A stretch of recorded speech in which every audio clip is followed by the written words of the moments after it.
இப்போது புதிய அறிமுகம் ஆச்சி ஹோட்டல் சாம்பார் 50 கிராம் ரூபாய் 20 மட்டுமே. கட்சி கண்ட்ரோல் யார் பக்கம் யார் குடும்பங்கிறதுல ராமதாஸ் தன் குடும்பம்னு நினைக்கிறாரு, அன்புமணி தன் குடும்பம்னு நினைக்கிறாரு.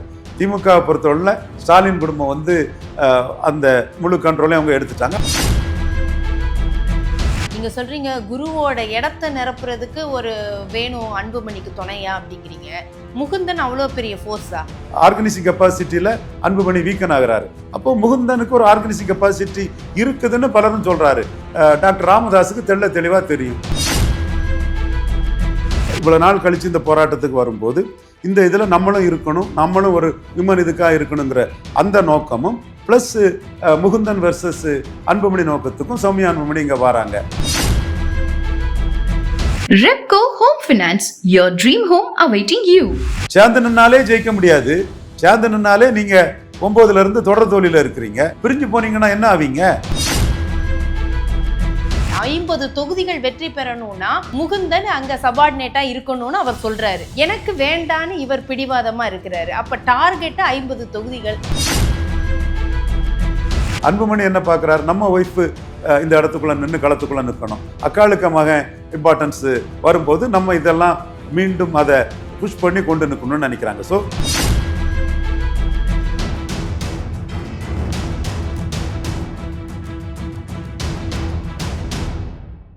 மின்னம்பலம் நேயர்களுக்கு வணக்கம். அரசியல் திறனாய்வாளர் திரு ரவீந்திரன் துரைசாமி அவர்களிடம் பேச இருக்கின்றோம். வணக்கம். வணக்கம் கலை. நலமா இருக்கீங்களா? நல்லா இருக்கேன் கலை. நல்லா இருக்கீங்களா? நலமா இருக்கேன். கடந்த நேர்காணல்னு நினைக்கிறேன், நீங்க ஒரு கேள்வி கேட்டீங்க கேமராவை பார்த்து. ஐயா, உங்க மனசாட்சி இருந்தா தொட்டு சொல்லுங்க, நீங்க அன்புமணி ராமதாஸ் அவர்களுக்கு தானே எம்பி சீட்டு கொடுத்தீங்க, எனக்கா கொடுத்தீங்க அப்படின்னு கேள்வி கேட்டீங்க. அது சாபமோ என்னமோ, உடனேயே ஒரு பொதுக்குழு கூட்டத்துல 2 பேருக்கும் இடையில வாக்குவாதம் அந்த மாதிரி ஆயிடுச்சு. எதுவும் சாபமா சார்? இல்லை, அதாவது நியாயத்தையும் சொல்லி அன்புமணியை வச்சனால தான் அந்த கட்சி நிற்கிறதுங்கிற அந்த உண்மையும் நான் சொன்னேன். இன்னைக்கு ராமதாஸ் ஐயா அவர்கள் ஒரு ப்ரெஸ் மீட்டு கொடுத்துருக்குறாங்க. அந்த செய்தியாளர் சந்திப்புல முகுந்தன் அவர்களை பற்றி கேட்கும்போது அவர் என்ன சொல்றாரு, அவர் தான் இளைஞரணி தலைவர், அன்னைக்கே பொதுக்குழுவில் அறிவிச்சாச்சு, அதற்கான நியமனம் கடிதமும் நான் கொடுத்துட்டேன் அப்படின்னு ராமதாஸ் ஐயா அவர்கள் சொல்றாங்க. அப்போ அதுல உறுதியாக இருக்கிறாரா ராமதாஸ் அவர்கள்? 100% உறுதியாக இருக்கிறார். அந்த வார்த்தை டைட் டாக்டிக்கல்னு ஆங்கிலத்தில் சொல்லுவாங்க. ரொம்ப ஆணித்தரமாக நான் தான் பாமக, இதை ஏற்றுக்கிட்டு இருங்கவங்க இருங்க, இல்லாதவங்க போங்கிறதாங்க அர்த்தம். மகங்கிறதுனால அந்த வார்த்தையை நீ போங்கிற வார்த்தையை சொல்ல முடியாமல் ரொம்ப சாப்பிட்டா மனசு வரல அவருக்கு அந்த இடத்துல சொல்லதுக்கு. அங்கே பொதுக்குழுவுல சொல்லிட்டாங்கல்ல போ அப்படிங்கிற ஒரு வார்த்தை, அது வந்துருச்சுன்னா என் கட்சி, நீ போறதுன்னா போ அப்படின்னு சொல்லிட்டாரு. அது அந்த வார்த்தையை சொல்றதுக்குன்னா எவ்வளவு தயங்கி கஷ்டப்பட்டு அது மனசு கேட்காம தானே அதை சொன்னார். நம்ம அதையும் தெளிவாக பார்க்கணுங்கிற வகையில் நான் சொல்கிறேன். ஸோ அவர் எனிவே தன்னுடைய அதாரிட்டிங்கிறதுல உறுதியாக இருக்கிறாரு. அன்புமணிக்கு துணையாக முகுந்தன் இருப்பார், அதுதான் அவரோட கருத்து. இந்த பக்கம் பிரஸ் மீட்டு, இந்த பக்கம் பனையூரில் ஆலோசனை கூட்டமும் நடத்தி இருக்கிறார் அன்புமணி ராமதாஸ் அவர்கள். ஏற்கனவே சென்னை, செங்கல்பட்டு, திருவள்ளூர் இந்த 9 மாவட்ட செயலாளர்களோட ஆலோசனை நடத்தியிருக்கிறாரு. இன்னைக்கும் நடத்தியிருக்கிறார், நாளையும் இருப்பதாக சொல்லப்படுகிறது. அப்போ தைலாபுரம் டு பனையூர் இந்த ஆலோசனை கூட்டம் எப்படி பார்க்கறது? கட்சி நிர்வாகிகள் அன்புமணி பின்னாடி தான் நிற்பாங்க. ஏன்னா நாளைக்கு அன்புமணி தான் அந்த கட்சியை நடத்த போறாரு. நான் ஏற்கனவே கூட்டணி டிமாண்டே குறைஞ்ச கட்சியாட்ட ஆயிட்டு, வட தமிழகத்தில் 2வது இடத்த ஏசி சண்முகமும் சௌமியா அன்புமணியும் தான் முடிவு பண்ணியிருக்காங்க. மீதி 15 தொகுதியில் வட தமிழகத்தில் 3வது போயிட்டாங்க, அவங்களும் அவங்க அணியும். சிதம்பரத்தில் டெபாசிட் இழந்திருக்காங்க அவங்க அணி, விழுப்புரத்தில் அவங்க டெபாசிட் இழந்திருக்கிறாங்க. ஸோ இந்த பொசிஷனில் இருக்கக்கூடிய ஒரு கட்சியில் இருக்க நிர்வாகிகள் கட்சியில் எந்த பிளவும் இல்லாமல் அவங்க அன்புமணி பின்னாடி நிற்கிறது தான் கட்சி கரெக்டாக இருக்குங்கிறத பாதையில் தான் நிர்வாகிகள் போவாங்க. பட் ஓட்டர்ஸும் அந்த கட்சி கூட இருக்கக்கூடிய தொண்டர்களும் டாக்டர் ஐயா அவர் தியாகத்தில் வந்தது, கடும் உழைப்பில் அவர் தன்னையை வருத்தி கொண்டு வந்த ஒரு இயக்கம், அதில் அவரை லெட் ஒன் பண்ணுறதுக்கு அந்த ஓட்டர்ஸும் கேடர்ஸும் இருக்கிறவங்க விரும்ப மாட்டாங்க. ஸோ இந்த இடத்துக்குள்ள எப்படின்னாலும் ஒருத்தருக்கு ஒருத்தர் காம்ப்ரமைஸ் பண்ணி தான் போகணும். சேர்ந்து நின்னாலே ஜெயிக்க முடியாது. சேர்ந்து நின்னாலே நீங்கள் 9ல இருந்து தொடர் தோல்வியில் இருக்கிறீங்க. பிரிஞ்சு போனீங்கன்னா என்ன ஆவீங்க? இல்ல பிரிஞ்சு போறதுக்கு வாய்ப்பு இருக்குதா? இல்ல. இந்த மாதிரி எங்கள் ஐயா தான் அப்படின்னு அன்புமணி அவர்களும் சொல்றாங்க. இங்க ராமதாஸ் அவர்கள் பிரஸ் மீட்ல சொல்லும் போது எனக்கும் அன்புமணிக்கு இருந்த கருத்து மோதல்லாம் சரியாயிருச்சு அப்படின்னு சொல்றாங்க. ஆனா இந்த நடக்கிறத பார்த்தா தனித்தனியா இருக்கு. அப்ப இது எப்படி போகும் அடுத்த கட்டத்துல? அடுத்த கட்டம் உள்ளுக்குள்ள புகைச்சல் இருந்துட்டு தான் இருக்கும். பட் ரெண்டா போனீங்கன்னா ஏற்கனவே தோத்து ரெண்டாவது இடத்த கூட நான் இது உண்மையை சொல்றேன். நான் இதை ராமதாஸ் விழுந்துட்டாரு நீங்க சொல்ற மாதிரி சாபம் நக்கல் எல்லாம் இல்லை. ஏன்னா நான் 2024 ஐயா நிற்கணும். வன்னியர்கள் எடப்பாடி கிட்ட ஏமாந்துடக்கூடாது. கிளிய வளர்த்து பூனைகிட்ட கொடுத்த கதையா வன்னியர்கள் ஏமாந்துடாதீங்கிறத நான் 24 முன்னாடியே ஐயா கூட தான் நிற்கணும் வன்னியருங்கிற கருத்தை என் கருத்தை நான் சொன்னவன் தான். ஆனா யதார்த்த சூழ்நிலை அவங்க பலகீனப்பட்டுட்டாங்க. அப்போ பலகீனப்பட்ட ஒரு கட்சியில பிளவுன்னு சொன்னா அது அரசியல் அரங்கத்துல அவங்க அந்த இம்பார்ட்டன்ஸ் போயிடும். அது பிறகு ஆல்சோ ரன் பார்ட்டி ஆட்டு ஆகி போகும். அந்த இடத்துக்குள்ள ரெண்டு பேருமே அதுல ப்ரூடண்டா உணர்வாங்க. ரெண்டு பேரை சார்ந்தவங்களும் உணர்வாங்க. நான் வழக்கமா சொல்றேன், நீர் அடித்து நீர் விளைவதில்லைங்கிற மாதிரி காம்ப்ரமைஸ் பண்ணி தான் தீரணும். பட் கட்சி கண்ட்ரோல் யார் பக்கம் யார் குடும்பங்கிறதுல ராமதாஸ் தன் குடும்பம்னு நினைக்கிறாரு, அன்புமணி தன் குடும்பம்னு நினைக்கிறாரு. திமுகவை பொறுத்தவரை ஸ்டாலின் குடும்பம் அந்த முழு கண்ட்ரோலையும் அவங்க எடுத்துட்டாங்க. அப்கோர்ஸ் கலைஞருக்கு மகள் கனிமொழிக்கு ஒரு முக்கிய இடத்த டெல்லி பொலிட்டிக்ஸில் கொடுக்குறாங்க. அது ஒரு பேர். அது மற்றவங்களுக்கு சீட்டு கொடுத்து முதன்மை கட்சியாக இருக்கக்கூடிய பிரைமரி ஃபோல்ட்ஸு.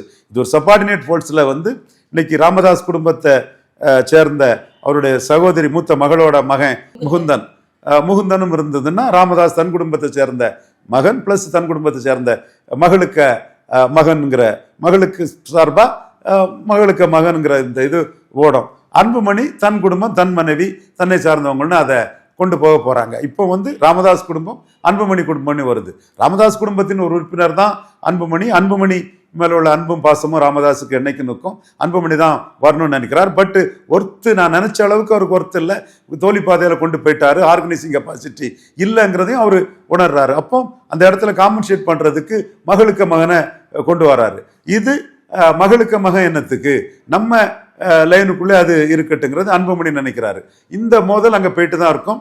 அந்த மோதலின் ஒரு விளைவு தான் இன்னைக்கு சௌமியா அன்புமணி இவ்வளோ நாள் போராடாதவங்க இன்னைக்கு போராடுறாங்கன்னா நான் போராட்டத்தை வரவேற்கிறேன். அவங்க ஒரு ஃபைட்டர், நல்ல ஒரு லீடர் தான் சௌமியா அன்புமணி. அது அவங்க ப்ரூவ் பண்ணிட்டாங்க. ஏதோ பேட் லக் அவங்க 1.5% ஓட்டில் தோத்து போயிட்டாங்க. ஜெயித்தா ஒரு மந்திரி ஆயிருப்பாங்க. மோடிக்கும் ஒரு எம்பி சீட்டு கிடைச்சிருக்குங்கிறதா நாம எதிர்பார்த்தோம். பட் இன்னைக்கு அவங்க போராட்டம் அதில் அவங்க ஆர்டிகுலேட் பண்ணுறதுலாம் கெப்பாசிட்டி உள்ள ஒரு லேடி. பொலிட்டிக்கல் பிளட் விநாயகத்துக்கு பேத்தி, கிருஷ்ணசாமி வந்தவாசி எம்பி, இந்திரா காந்தி லாயலிஸ்ட்டு, மன்மோகன் சிங் லாயலிஸ்ட்டு, வந்தவாசி கிருஷ்ணசாமியோட டாக்டர். பொலிட்டிக்கல் பிளட்டுங்கும் போது அவங்க அந்த பொலிட்டிக்கலும் சரியாக ஆர்டிகுலேட் பண்ணுறாங்க. பட் அன்புமணி என்ன பார்க்குறாரு, நம்ம ஒய்ஃபு இந்த இடத்துக்குள்ள நின்று களத்துக்குள்ள நிற்கணும். அக்காளுக்கு மகன் இம்பார்ட்டன்ஸ் வரும்போது நம்ம இதெல்லாம் மீண்டும் அதை புஷ் பண்ணி கொண்டு நிற்கணும்னு நினைக்கிறாங்க. ஸோ ராமதாஸ் குடும்பத்தோட ஒரு அங்கம்தான் அன்புமணினாலும் ராமதாஸ் குடும்பம் வெர்சஸ் அன்புமணி குடும்பமும் உள்ளுக்குள்ள ஓடுது. பட் எல்லாரும் ஒற்றுமையா நின்னாதான் ஏதாவது சாதிக்க முடியுமாங்கிறத பார்க்கலாம். பிளவுபட்டாங்கன்னா ஒண்ணும் இல்லைங்கிறது உண்மை. அது எல்லாத்துக்குமே தெரியும். அதனால அவங்க ப்ரூடன்ட் பொலிட்டிஷியன், அதிகாரத்தை பார்த்தவங்க, அதிகாரத்தின் அனுகூலங்களை பார்த்தவங்க. அதனால பிளவுபட்டு வெற்றி வாய்ப்புங்கிறது சுத்தமா இல்லைங்கிற நிலைமைக்கு போக மாட்டாங்கன்னு தான் நான் கணிக்கிறேன். இல்ல நீங்க சொன்ன மாதிரி சௌமியா அன்புமணி அவர்கள் இன்னைக்கு ஒரு தீவிரமா இருந்தது போராட்டத்துல. அப்ப தீவிர அரசியல் களத்துல அவங்களும் இறங்குறதுக்கான ஒரு சமிக்ஞையா நம்ம அதை பார்க்கலாமா? கண்டிப்பா அது லாபம் தான். இன்னைக்கு உள்ள காலகட்டத்தில் உமன் பேஸும் உமன் ஓட்டர்ஸும் ஒரு முக்கியமான ஒரு பங்கு இந்திய அரசியலில் வகிக்க ஆரம்பிச்சுட்டு, அப்போ உமன் ஓட்டர்ஸுங்கிறது ஒரு பெரிய பிளாக்காக ஜெயலலிதா காலத்திலிருந்து இப்போ உமன் எக்கனாமிக்கல் இண்டிபெண்டன்ஸுக்காக ஸ்டாலின் உரிமை தொகை என் சகோதரிக்கு, அது அக்காவுக்கு தங்கச்சி கொடுக்குறாங்க மாதிரி அதை ஒரு ஃப்ரெட்டர்னிட்டியோட கொடுக்கறது பல ஸ்டேட்டுகளில் வரும்போது, உமன் லீடர் ஒவ்வொரு கட்சிக்கும் தேவைன்னு வரும்போது பாமகவுக்கு உள்ள அந்த இடத்த சௌமியா அன்புமணி ரொம்ப தெளிவாக அதை ஃபில்லப் பண்ணிடுறாங்க. வன்னியர் பெண்கள் மத்தியிலையும் கூட அவங்க மற்ற கட்சிக்கு டிசிபேட் ஆகி போகக்கூடியவங்களை கூட சௌமியா அன்புமணியால் அதை தடுக்க முடியுங்கிறது தான் வெளிப்படையாகணும்னா அவங்களுக்கு அந்த கெப்பாசிட்டி இருக்குது. அந்த இன்னும் சொல்லப்போனால் சௌமியா அன்புமணி அந்த கட்சியின் தன்மைக்கு ஏற்ப வன்னியருக்கு ஒரு வெளிச்சம் வரணுங்கிறதுக்காக வந்த அந்த கட்சியினோட குணத்திற்கு ஏற்ப வேல்யூ அடிஷன் தான் பிளஸ் தாங்கிறதையும் நான் பார்க்குறேன். ஆனால் ப்ளஸ்ன்னு சொல்கிறீங்க. நீங்கள் சொல்கிற மாதிரி அன்புமணி குடும்பங்கிற மாதிரி பனையூர் மீட்டிங்கு, இங்கே சௌமியா அன்புமணியோட ப்ரொட்டஸ்ட்டு, இந்த பக்கம் பார்த்தா ராமதாஸோட ப்ரெஸ் மீட்டு, அதில் அந்த போராட்டத்தை பற்றி அவர் எதுவுமே பேசலை. ராமதாஸ் அவர்கள் முகுந்தனை அவர் வந்து உறுதிப்படுத்துறாரு. இவர் முகுந்தனை வேண்டாம் அப்படிங்கிறாரு. எனக்கு தேவையில்லை, உனக்கு சப்போர்ட்டாக இருக்கட்டும் அப்படின்னா வேணாம் அப்படிங்கிறாரு.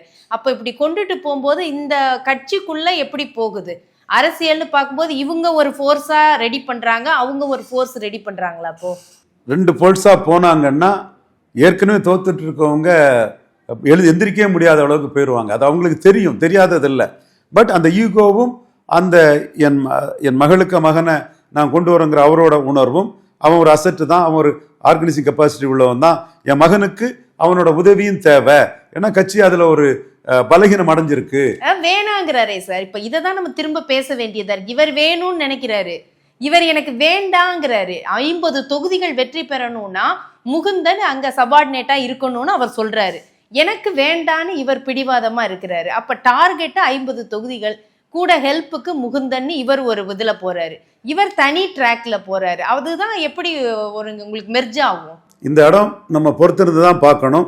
இதுல அன்புமணி அவருடைய மனைவி சௌமியா அன்புமணி பண்றது நல்ல போராட்டம் தான். பட் வாக்கு வங்கி அரசியல்ல வந்து ராமதாஸ் வந்து முகுந்தன் மூலமா 10.5க்கு குரு இருந்தா என்ன செய்திருப்பாரோ அந்த போராட்டத்தை முன்னெடுக்கணும்னு நினைக்கிறாரு.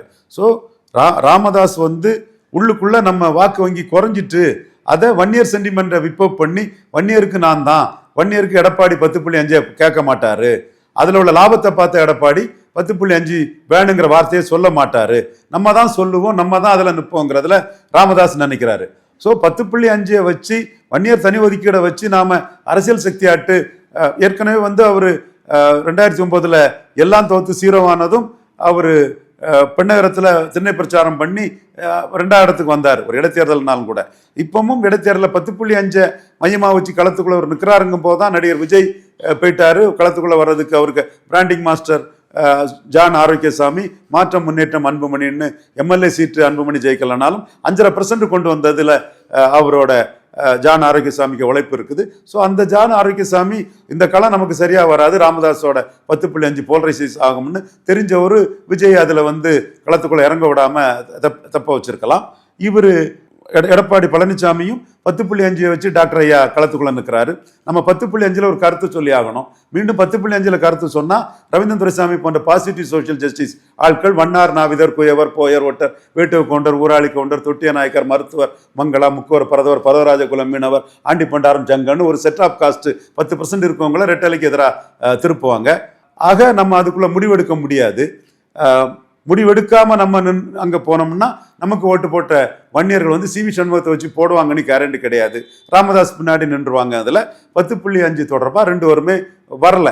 சீமான் அதுக்குள்ள வந்தாலும் கூட 10.5க்கு வந்து எதிராக சொல்லலனாலும் கூட ராமதாஸ் நிலைப்பாட்டிலிருந்து மாறுபட்டு உடனே 10.5 கொடுக்க முடியாதுங்கிறத கருத்தை சோன்சோ வேர்ஸ்ல சொல்லலனாலும் கூட எண்ணி கொடு, அளந்து கொடு, எல்லாத்துக்கும் கூட, எல்லா சமூகத்துக்கும். நான் சொல்லக்கூடிய வண்ணார் நாவிதற்குனாலும் சரி, அந்த இடஒதுக்கீட்டில் ஜாதிவாரி இடஒதுக்கீடுங்கிறது முத்தரையர் யாதவர் செங்குந்தர் விஸ்வகர்மாக்குனாலும் சரி, எல்லாருக்கும் அந்த நியாயத்தை கொடுங்கிற ஒரு கருத்தை சொல்லி அவர் களத்துக்குள்ள நின்னாரு.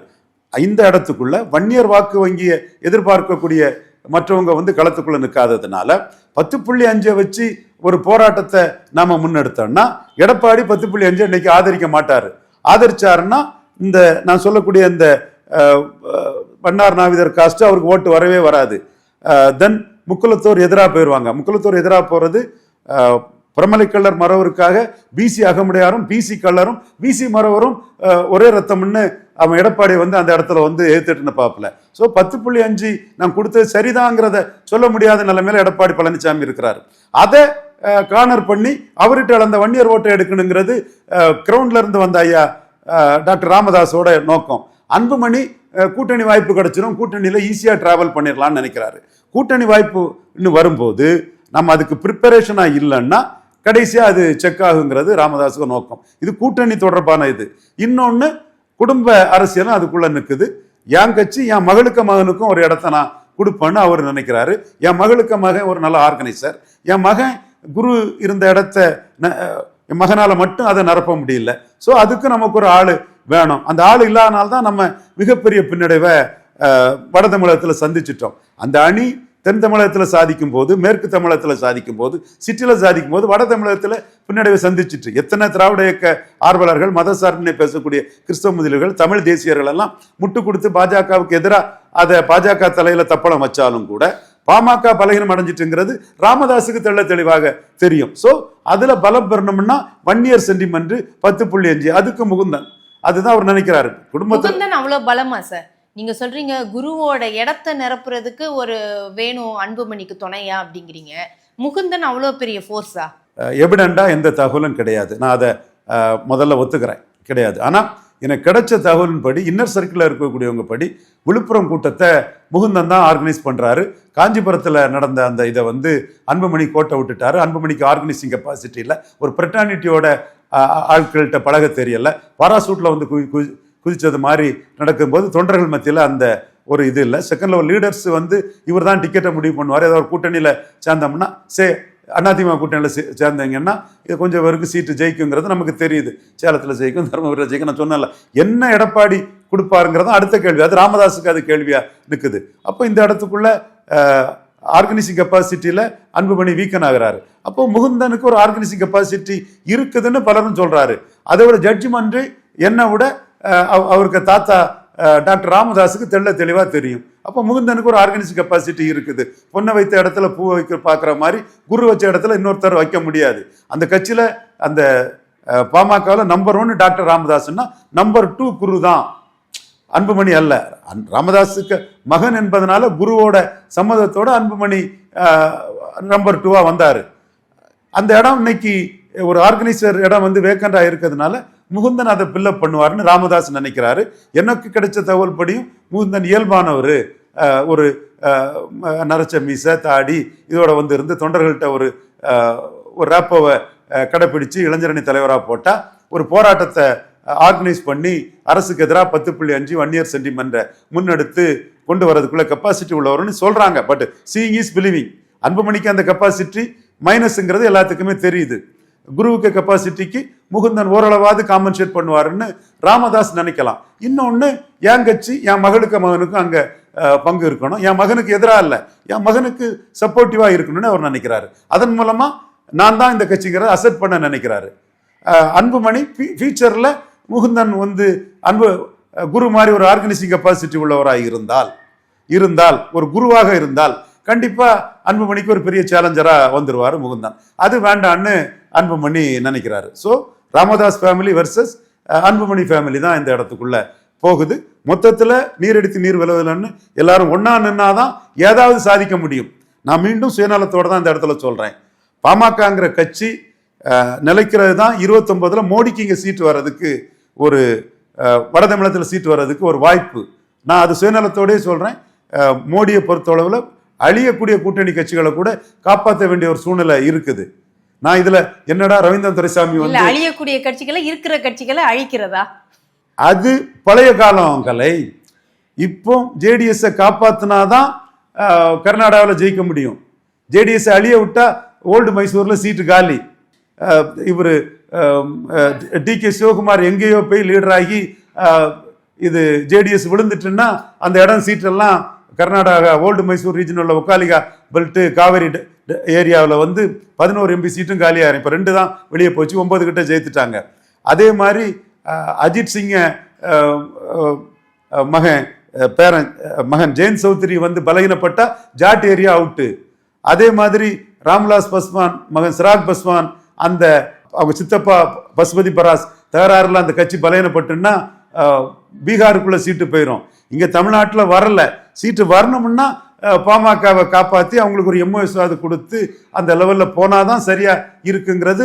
உண்மையிலே மோடி 29க்கு பாமக வடக்கில் சீட்டு வரணும்னா அவங்க பலகீனப்படக்கூடாதுங்கிறது நம்ம ப்ரூடண்டான ஒரு நியாய உணர்வோட கூடிய ஒரு எண்ண ஓட்டம். அந்த எண்ண ஓட்டத்தில் தான் நாம சௌமியா அன்புமணிக்கு ஆதரவான சில வார்த்தைகளையும் அதையும் சொல்லிட்டு இருக்கோம்னா உண்மையில இந்த நோக்கம் எங்களுக்கு இருக்குது. இதை விட்டா அது என்டிஏக்கு வடக்கே ஒண்ணும் இல்லை. பாமகவும் என்டிஏல இல்லைன்னா வடக்கு என்ன இருக்கும்? வட தமிழகத்தில் என்ன இருக்கும்? ஒண்ணுமே இருக்காது இல்லையா? ஸோ நீங்க சொல்லக்கூடிய கருத்து ஒரு காலத்துல ஏஜிபி இது பண்ணாங்க, ஒரு காலத்துல இல்ல சார், இப்பவும் பார்த்துட்டு தானே இருக்கா. நிதிஷ் இதுல இருந்து நம்ம பாக்குறோம். பீகார்ல, அப்போ உத்தவ் தாக்கரே பாக்குறோம் மகாராஷ்டிராவுல, இப்ப இங்க ஏடிஎம்கே நாங்க முழிச்சுக்கிட்டோம்னு சொல்லி வந்துட்டாங்க. அதனால அது தனி ட்ராக், நம்ம அது தனியா பேசலாம். நீங்க சொல்றதை நான் ஒத்துக்கிட்டு தானே நான் பேசுறேன். அது முதன்மை கட்சிகளை காலி பண்றாங்க. சபார்டினேட் போர்சஸ் நம்ம காப்பாத்தலன்னா அந்த இடம் வந்து நம்ம தோத்துருவோம், அல்லது அந்த இடத்துக்குள்ள நம்ம எழும்பி வர முடியாது. சரி, சுருக்கமா சார், இன்னைக்கு சௌமியா அன்புமணியுடைய போராட்டத்தை பத்தி நீதிமன்றம் கருத்து தெரிவிச்சிருக்கிறாங்க. வெற்று விளம்பரத்துக்காக போராட்டம் பண்றதா, அரசியல் ஆக்காதீங்க இந்த விவகாரத்தை அப்படின்லாம் கண்டனம் தெரிவிச்சிருக்கிறாங்க. இதை எப்படி நம்ம எடுத்துக்கிறது? கண்டிப்பா இந்த போராட்டத்தில் அரசியல் இருக்கத்தான் செய்யுது. இந்த இவ்வளவு நாள் கழிச்சு இந்த போராட்டத்துக்கு வரும்போது இந்த இதுல நம்மளும் இருக்கணும், நம்மளும் ஒரு விமன் இதுக்காக இருக்கணுங்கிற அந்த நோக்கமும் பிளஸ் முகுந்தன் வெர்சஸ் அன்புமணி நோக்கத்துக்கும் சௌமியா அன்புமணி இங்க வராங்க. அதுல அவங்க ஒரு கண்டனத்தை நீதித்துறை பார்த்தேன், ஜஸ்டிஸ் வேல்முருகன் சொன்னதை நான் பார்த்தேன். அவங்களும் வந்து ஒரு எத்தனையோ இஷ்யூ இருக்கும்போது கிடைச்ச இஷ்யூ வச்சு அவங்க பண்ணிக்கிட்டே இருக்கிறாங்கிறத தான் நீதித்துறையும் தங்களோட கருத்தை சொல்லி இருக்கிறது. இதுல அரசியல் பார்வை இருக்குன்னு நீதிபதி சொல்றதுலயும் தவறு இல்லை. பாமகவுக்கும் இது தொடர்பா அதிமுக பற்றி குறை சொல்லாத பட்சத்துல அவங்களுக்கும் அதிமுக கூட்டணி ஆப்ஷனை மனசுல வச்சு அவங்க செயல்படுறாருங்கிற நீதியரசர் வேல்முருகன் சொல்ற கருத்து சரியா தான் நான் பாக்குறேன். சரி சார், பொறுத்திருந்து பார்க்கலாம். இந்த பாமக விவகாரம் இப்படியே வந்து நீர் பூத்த நெருப்பாக இருக்குமா, இல்லை இது வந்து முடிவுக்கு வருமா அப்படிங்கிறத காலம்தான் பதில் சொல்ல வேண்டும். நன்றி உங்களுடைய தகவல். நன்றி. இதுவரை அரசியல் திறனாய்வாளர் திரு ரவீந்திரன் துரைசாமி அவர்களிடம் பேசினோம். நன்றி, வணக்கம். இப்போது புதிய அறிமுகம் ஆச்சி ஹோட்டல் சாம்பார் 50 கிராம் ரூபாய் 20 மட்டுமே. Repco Home Finance, your dream home awaiting you. மின்னம்பலம்.com, தமிழின் முதல் மொபைல் பத்திரிகை.